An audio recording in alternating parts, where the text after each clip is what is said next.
अब कर रहे हैं क्वेश्चन नंबर 29। क्वेश्चन नंबर 29 में है कि एक company with 10,000 shares of ₹100 each declare an annual dividend of 5%। तो इसमें तीन चीज़ें निकालनी हमें। पहला निकालना है कि what is the total amount of dividend paid by the company.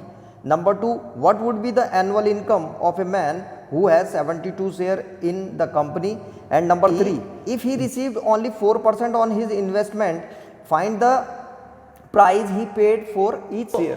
एक कंपनी है, उसके पास जो टोटल शेयर है वो 10,000 है, नॉमिनल वैल्यू है एक शेयर की वो ₹100 है और डिविडेंड जो है 5% का है। तो पहला क्वेश्चन उसने यही पूछ रखा था कि the total amount of dividend. भाई टोटल अमाउंट ऑफ डिविडेंड कितना होगा?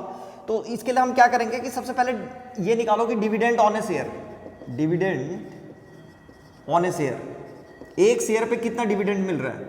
तो ये पहला वाला है, dividend on a share is equal to, ये हो जाएगा हमारे पास ये 5% किसका, नॉमिनल वैल्यू का। तो 5% ऑफ 100, तो 5% ऑफ 100, तो 5% ऑफ 100 कितना होता है, 5% का मतलब 100 अपॉन 100, ऑफ का मतलब मल्टीप्लाई, तो मल्टीप्लाई और किससे, 100 से, तो कट जाएगा 5, तो कितना आ गया, ₹5। इसका मतलब ये हुआ कि एक शेयर पे जो डिविडेंड मिल रहा है वो ₹5 मिल रहा है। तो कंपनी के पास कितने शेयर थे, 10,000, तो यहां पे लिखेंगे टोटल डिविडेंड, टोटल डिविडेंड। तो टोटल डिविडेंड जो कंपनी दे रही है वो हो जाएगा नंबर ऑफ शेयर, तो नंबर ऑफ शेयर है 10,000 और मल्टीप्लाइड बाय 5, तो 50,000 का जो है क्या जा रहा है, टोटल डिविडेंड। तो ये पहला क्वेश्चन का आंसर आ गया। वो पूछ रहा था कि टोटल अमाउंट ऑफ डिविडेंड। अब वो कह रहा है कि हमें उस आदमी की एनुअल इनकम निकालनी है जिसके पास इसके 72 शेयर्स हैं। तो भाई जिसके पास 72 शेयर्स होंगे उसको 72 के हिसाब से जो है डिविडेंड मिलेगा।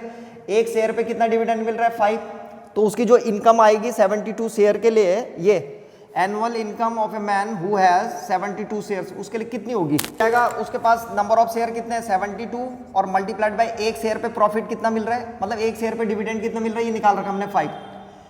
तो यहाँ इंटू 5 कर दो, तो 72 इंटू 5 जितना आएगा तो आंसर आ जाएगा, ये हो जाएगा 2 5 जा 10, ठीक है, 5 से कर रहे हैं मल्टीप्लाई, 5 2 जा 10, 0 और 1 आ गया, 5 7 जा 35 और 36, तो ₹360। तो दूसरे का आंसर आ गया कि इसका मतलब ये कितने रुपए मिलेंगे उसको, उसकी जो एनुअल इनकम आएगी वो 360 होगी।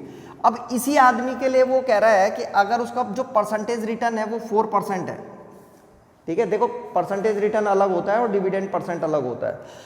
तो ये जो परसेंटेज रिटर्न है अगर वो 4% है, हमें मार्केट वैल्यू निकालनी है इसकी। मान लो कि मार्केट वैल्यू एक्स है, यहाँ पे लिखेंगे हम कि let market value be X मान लो। तो अब मार्केट वैल्यू पे रिटर्न मिलता है, तो 4% का रिटर्न मिला इसको, तो यहाँ पे लिखेंगे हम 4% of X, then 4% of X is equal to, ये जो 4% ऑफ एक्स होगा ये ठीक उतना ही आएगा जितना कि एक शेयर पे क्या मिल रहा था उसको, प्रॉफिट। तो ये डिविडेंड, भाई एक शेयर पे जो प्रॉफिट होता है वो ठीक उतना ही होता है जितना कि उसका डिविडेंड होता है, तो डिविडेंड 5 है। तो हम ये क्या निकाल रहे हैं, अगर मार्केट वैल्यू x है एक शेयर की, तो उसको 4% का प्रॉफिट हुआ है, तो 4% of x is equal to सीधे डिविडेंड आना चाहिए, तो यहाँ पे लिखेंगे 5 बस, और इसकी वैल्यू निकाल दो, तो ये जाएगा 4/100 और multiplied by x is equal to 5।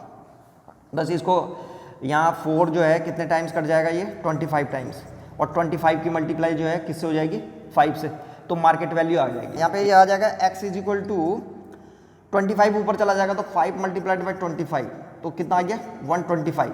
तो इसका जो मतलब ये हुआ कि जो मार्केट वैल्यू है वो है 125।